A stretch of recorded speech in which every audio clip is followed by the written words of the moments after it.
ليه كسوة الكعبة دايما سودة ومش ملونة؟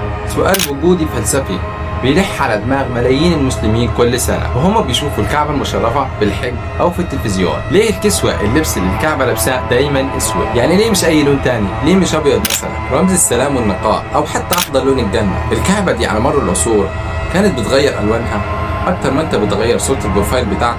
تعال نرجع بالزمن لورا إلى ما قبل الإسلام. قبل الإسلام كسوة الكعبة دي كانت واجب على كل القبائل، وكل قبيلة كانت بتجيب اللي تقدر عليه، جلد أو قماش خشن أي حاجة. أول واحد كساها كسوة كاملة كان ملك من اليمن، بيقال إنه كساها قماش يمني مخطط أبيض فأحمر، يعني أول لوك للكعبة كان مخطط.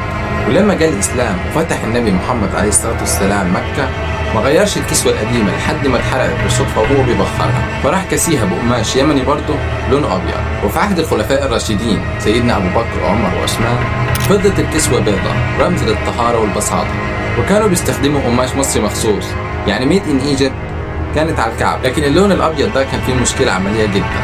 تخيل معايا ملايين الناس اللي جاية من كل حتة في العالم يطوفوا بيلبسوا الكعب. اللون الأبيض ده آخره يومين وهيبقى لون بني لأنه بيتوسخ بسرعة وشكله ما بيبقاش أفضل حاجة، فبدأوا يفكروا في حلول. لكن في العصر الأموي والعباسي الموضوع بقى مهرجان ألوان رسمي. كان بيتم تغيير الكسوة مرتين وثلاثة في السنة، مرة بالديباج الأحمر يوم التروية، ومرة بالقماش الرباطي الأبيض في أول رجب، ومرة ثالثة بالديباج الأبيض في آخر رمضان. يعني الكعبة كان عندها لبس صيفي وشتوي والكل مناسب. طب إيه اللي ثبتنا على اللون الأسود؟ الحكاية بدأت في أواخر العصر العباسي مع الخليفة الناصر لدين الله. في الأول كساها باللون الأخضر وبعدين غير رأيه وخلاها للون الأسود، ومن ساعتها اللون الأسود مسك في الكعبة وما سابهاش تاني. السبب الأول هو سبب عملي بحت، نفس السبب اللي ما خلاش لون الأبيض نافع. كلكم عارفين إن اللون الأسود هو سيد الألوان، بيستحمل التراب والغبار ولمس الأيادي والعوامل الجوية الصعبة في مكة من حرارة ورطوبة. وببساطة هو اللون الأكثر وقارا وعملية وبيحافظ على رونقه ولونه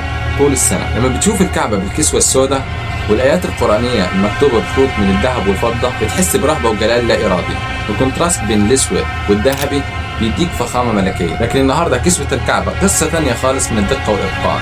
اسمه مجمع الملك عبد العزيز لكسوة الكعبة المشرفة، يعني حوالي 6.5 مليون دولار أمريكي، وبتتكون من حوالي 670 كيلو جرام من الحرير الإيطالي الطبيعي الخالص اللي بتتصبغ باللون الأسود، وحوالي 120 كيلو جرام من أسلاك الذهب الخالص، وحوالي 100 كيلو جرام من أسلاك الفضة عشان يكتبوا عليها الآيات القرآنية. يعني شغلانة محترفين بمعنى الكلمة، وبتاخد شهور طويلة.